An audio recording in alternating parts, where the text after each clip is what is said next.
ఓం శ్రీ గురుభ్యో నమః. ఓం గం గణపతయే నమః. వాగర్ధావివ సంపృక్తో వాగర్ధ ప్రతిపత్తయే జగతః పితరో వందే పార్వతీ పరమేశ్వరో.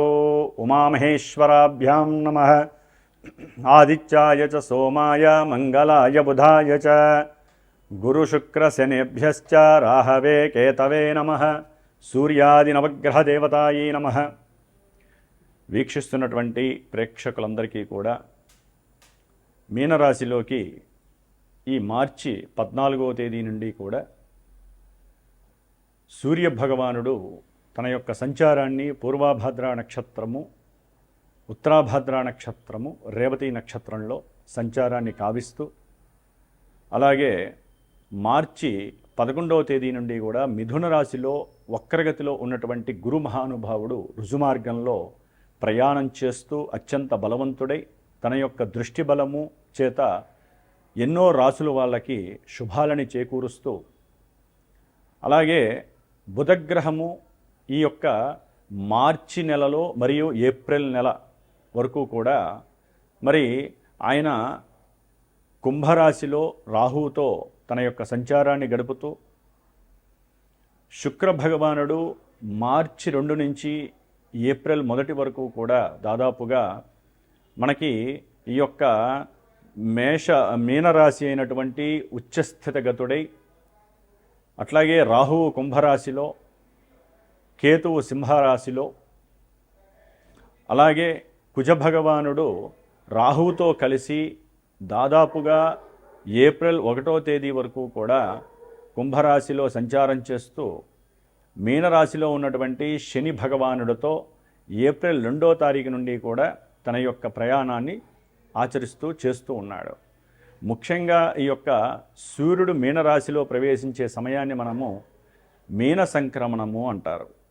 ఇది మార్చి 14 నుంచి ఏప్రిల్ 15వ తేదీ వరకు కూడా ఈ సూర్య భగవానుడు మీనరాశిలో సంచరిస్తూ, మిగతా గ్రహాలన్నీ కూడా ఈ విధంగా సంచరిస్తూ, చంద్రుడు 2.5 రోజులకి ఒక్కొక్క రాశిని సంచరిస్తూ మేషాది మీనరాశి పర్యంతము ఏ రాశుల వారికి, అట్లాగే అశ్విన్యాది రేవతి నక్షత్ర పర్యంతం ఏ నక్షత్రాల వారికి, అట్లాగే ఒక్కొక్క రాశిలో కూడా నామాక్షరాలు కలిగినటువంటి వారందరికీ కూడా ఈ యొక్క గ్రహాల యొక్క స్థితిగతులు ఏ విధంగా వారిని పరిపాలిస్తూ, కొంతమంది రాశుల వారికి శుభాలని, కొంతమంది రాశుల వారికి ఇబ్బందుల్ని కలుగజేస్తూ ఉంటాయో తెలుసుకుంటూ, మరి మేషరాశి పర్యంతము మీనరాశి వారికి ఈ మార్చి 14వ తేదీ నుండి ఏప్రిల్ 15వ తేదీ వరకు ఏ విధమైనటువంటి గ్రహ స్థితిగతులు కల్పింపజేస్తూ ఉంటాయో తెలుసుకుందాం. ధనుస్సు రాశి వారికి మార్చి 14 నుంచి ఏప్రిల్ 15వ తేదీ వరకు గ్రహస్థితిని కనుక గమనించినట్లయితే, సూర్యగ్రహ సంక్రమణం అనగా మీనరాశిలో 4థ స్థానంలో ఈ నెల రోజులు కూడా సూర్యుడు అక్కడ సంచరించడం ద్వారా వీరి యొక్క తల్లిగారి యొక్క ఆరోగ్యము, అట్లాగే తండ్రి గారి యొక్క ఆరోగ్యరీత్యా, వీరి యొక్క ప్రయాణాల రీత్యా, చదువుకునేటటువంటి విద్యార్థులకి చదువు రీత్యా కొన్ని ఇన్బ్యాలెన్సింగ్లు జరిగే అవకాశం ఉంటుంది. కొన్ని ప్రయాణాల యందు ప్రమాదాలు కూడా సూచిస్తోంది. ఎందుకంటే సూర్యుడితో పాటుగా మిత్రుడైనటువంటి కుజుడు, అట్లాగే శత్రువైనటువంటి శని. ఈ కుజుడు దాదాపుగా ఏప్రిల్ 2వ తేదీన చతుర్థంలోకి అడుగు పెడుతున్నాడు. శని భగవానుడు ఆల్రెడీ దాంట్లోనే ఉన్నాడు. కాబట్టి ఈ యొక్క 3 గ్రహాల యొక్క కంజంక్షన్ అనేటటువంటిది 27వ తేదీ వరకు శుక్రుడు కూడా అక్కడే ఉంటాడు. వాహనకారకుడు, ప్రయాణకారకుడు. కాబట్టి ఈ నెల 27 వరకు కూడా కొంచెం ప్రయాణాల యందు జాగ్రత్త, ఆ తదుపరి ఇంకా జాగ్రత్తగా ఉండాల్సినటువంటి పరిస్థితి. చేసేటటువంటి ఉద్యోగాదుల్లో కూడా మీకు పాజిటివ్గా ఉండకపోవచ్చు. వృత్తి ఉద్యోగ వ్యాపారాదుల్లో మీకంటూ ఒక సెల్ఫ్ కాన్ఫిడెన్స్ ఉన్నప్పటికీ కూడా అవతల వ్యక్తులు దాన్ని డామినేట్ చేసి మీకు వచ్చే ప్రతి అవకాశాలని వారి వైపుకి తిప్పుకునే పరిస్థితులు ఉంటాయి. కాబట్టి కొంచెం జాగ్రత్తగా ఉండాల్సినటువంటి పరిస్థితి ఉద్యోగ వ్యవస్థలో. అట్లాగే భూ వ్యవహారాదులు, గృహాలు కొనేటప్పుడు కానివ్వండి, లేకపోతే ఏదైనా ఒక గృహం కట్టేటప్పుడు కానివ్వండి, ధనం ఖర్చు పెట్టే విషయంలో, ధనం అప్పు తీసుకొచ్చి పెట్టే విషయంలో, సంతానపరమైనటువంటి విషయాలలో కానీ కొంచెం జాగ్రత్తలు తీసుకోవడం చాలా అవసరం. ఎవరి దగ్గరైనా సరే అప్పులు తీసుకున్నట్లయితే అది బండికి కావచ్చు, గృహపరమైనటువంటి విషయాలకు కావచ్చు, గృహ కట్టడాలకు కావచ్చు, చదువు రీత్యా కావచ్చు, అంటే పిల్లల యొక్క చదువు రీత్యా వారితో కొంత సపోర్ట్ తగ్గి, వారి నుంచి వచ్చేటటువంటి సపోర్ట్ తగ్గి వారి ద్వారా కాస్త మీకు బర్డెన్స్ ఎక్కువే అవకాశం ఉంటుంది. జాగ్రత్తగా ఉండాలి. తృతీయంలో ఉన్నటువంటి రాహువు సంకల్ప బలం ద్వారా మీకు ఉన్నటువంటి ధైర్యము, సాహసము, మంచి యాటిట్యూడ్స్ ద్వారా, యాంబిషన్స్ ద్వారా అనుకున్నది సాధించే లక్షణాలు ఈ రాహుగ్రహం ఇస్తోంది. 9లో ఉన్నటువంటి కేతువు ద్వారా విదేశీ ప్రయాణాలు కానీ, లేకపోతే దూర ప్రాంతాలకు వెళ్ళటం కానీ, తీర్థయాత్రలు చేయడం ద్వారా కానీ, దైవాన్ని ఎక్కువ నామస్మరణ చేయడం ద్వారా కానీ కొంత ఆత్మ పరిశీలన శక్తి పెరుగుతుంది, ఆత్మవిశ్వాసం పెరుగుతుంది. సప్తమంలో ఉన్నటువంటి గురుగ్రహము ఉన్నతమైనటువంటి వ్యాపారంలో వృద్ధిని, గ్రోత్ని కలుగజేస్తుంది. కొంతమందికి ధనుస్సు రాశి వారికి వివాహ వ్యవస్థలో చాలా అనుకూలమైనటువంటి పరిస్థితి మార్చి 11 నుంచి ద్వికలత్ర యోగానికి కూడా చాలా మంచిది. కొంతమందికి పెళ్ళిళ్ళు అయ్యి భార్య చనిపోయిన వారికి, భార్యాభర్తల్లో ఎవరైనా విడిపోయినా కూడా వాళ్ళందరికీ కూడా ద్వితీయ కళ్యాణం చేసుకోవడానికి మంచి అవకాశాలు కలుగుతున్నాయి. అట్లాగే 2వ గృహము, 3వ గృహం కట్టుకునే వాళ్ళకి కానీ, పై స్లాబ్ వేసే వాళ్ళకి కానీ చాలా మంచి సిస్టమ్ ఆపరేట్ అవుతుంది గురుగ్రహ బలం వలన. కాబట్టి దాంట్లో ఎన్నో ఆటంకాలు, ఇబ్బందులు, సంతానం వద్దంటము, లేకపోతే గృహంలో కుటుంబం దానికి ఎగిరి కాకపోవటం, పెద్దవాళ్ళు ఏదో రకంగా మీతో శాసించేట్టుగా మాట్లాడటము, ఆ మాట విని మీకు ఏం చేయాలో అర్థం కాక తికమకబడటము, ఇలాంటివి కూడా జరిగే అవకాశం ఉంటుంది.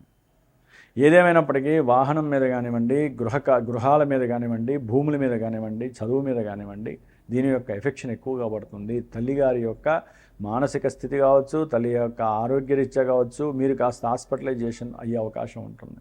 అంటే వారి రీత్యా మీరు హాస్పిటల్కి వెళ్ళి రావటము, ధనాన్ని ఖర్చు పెట్టడము జరగడానికి అవకాశం ఉంటుంది.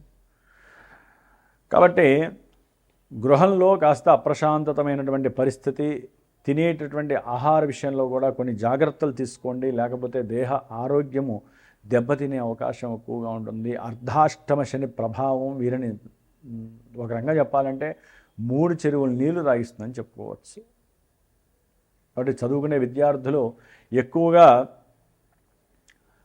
హనుమాన్ దండకాన్ని ఎక్కువగా చదువుకోండి, ఆదిత్య హృదయాన్ని చదవండి. దాని ద్వారా చాలా విశేషమైనటువంటి భాగ్యము కలుగుతుంది. భాగ్యం అంటే ధనము కాదు, విద్య భాగ్యము కలుగుతుంది. తల్లిదండ్రుల యొక్క ఆరోగ్యం బాగుంటుంది. ఉద్యోగ వ్యవస్థల్లో మార్పులు జరగకుండా ఉన్న చోటనే చక్కటి ఉద్యోగ పరిస్థితులు మెరుగయ్యే పరిస్థితులు కూడా కలుగుతున్నాయి. కాబట్టి గ్రహస్థితి రీత్యా చూస్తే ధనుస్సు రాశి వారికి గురుబలము, రాహు యొక్క బలము కాస్త విశేషంగా ఉన్నాయి. మార్చి 28 నుంచి కూడా మరి ఏప్రిల్ 15 వరకు కూడా శుక్రుడు పంచమంలో ఉన్నతమైనటువంటి విశేష యోగాన్ని ఇస్తున్నాడు. అప్పులు ఏమన్నా ఉంటే తీరిపోతాయి, భార్యాభర్తల మధ్య గొడవలు ఉంటే కొంతవరకు కొలిక్కి వస్తాయి. అట్లాగే అన్నదమ్ముల నుంచి కానీ, వేరే వాళ్ళ నుంచి కానీ డబ్బు రావాల్సి వస్తే డబ్బు వచ్చే అవకాశం ఉంటుంది. ప్రేమించేటటువంటి ప్రేమికులకి కాస్త ఊరట కలిగే పరిస్థితి, గృహంలో శత్రుత్వాలు తగ్గటము, అందరూ ఒప్పుకొని వీరి పెళ్లికి అనుకూలతలు ఇవ్వటము కొంతమందికి ధనుస్సు రాశి వారికి జరుగుతుంది. ఏది శుభం జరగాలన్నా, ఏది అశుభం జరగాలన్నా మనకంటూ పుట్టిన సమయంలో జన్మజాతకం చాలా విశేషమైనటువంటి ప్రాధాన్యతను కలిగి ఉంటుంది.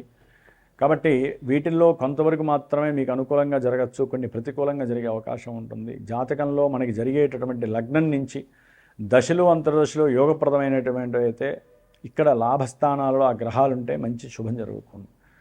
అదే గనక అక్కడ మహా ఇబ్బందులు పెట్టేటటువంటి గ్రహస్థితులు జరుగుతున్నట్లయితే దశలు, అంతర్దశలు ఈ గ్రహాలు ఈ స్థానాల్లో ఉండి మనల్ని ఇబ్బందులు పెట్టే పరిస్థితులు ఉంటాయి.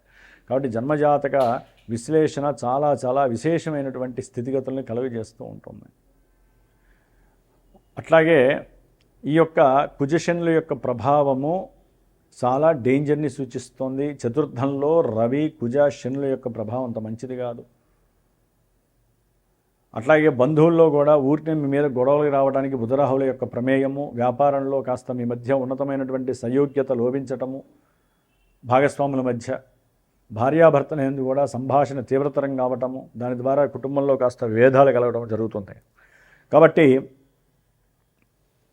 శ్రీమాత జ్యోతిషాలయ పీఠంలో మార్చి 2వ తేదీ నుండి కూడా మే 10వ తేదీ వరకు కూడా కుజరాహు కేతువుల యొక్క సర్పదోష ప్రభావార్థమై, అంటే ముఖ్యంగా వివాహము, సంతానము, అలాగే ఏదైనా సరే ప్రేమకు సంబంధించినటువంటి విఫలాలు అడ్డుకోవడానికి,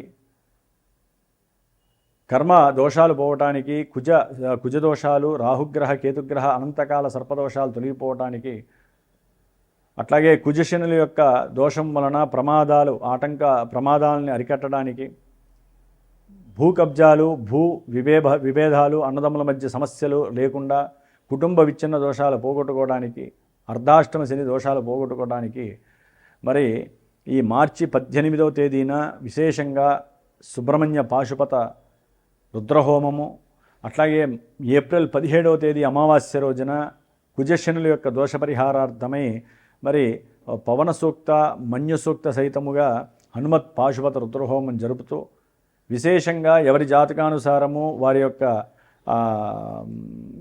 దశలు అంతర్దశలు కనుక పాపగ్రహ యుక్తమైతే కనుక వాటి యొక్క దోష నివృత్తి కోసం జపతపాదులు చేస్తూ విశేషంగా మహాగణపతి దుర్గాహోమంతో పాటుగా నవగ్రహ నక్షత్ర మృత్యుంజయ హోమాలు కూడా జరుగుతూ ఉన్నాయి. కాబట్టి ఎవరైనా సరే జన్మజాతకరీత్యా సంప్రదించాలనుకున్నా, ఈ యొక్క పూజల్లో పాల్గొనాలనుకున్నా పీఠానికి ఫోన్ చేయండి. తప్పకుండా మీకున్నటువంటి సమస్యల నివృత్తికి ఆ భగవంతుడు పార్వతీ పరమేశ్వరుడు మీకు సదా రక్షగా ఉంటారని ఆశిస్తూ ఓం శ్రీమాత్రే నమః. సర్వే జనాః సుఖినో భవంతు.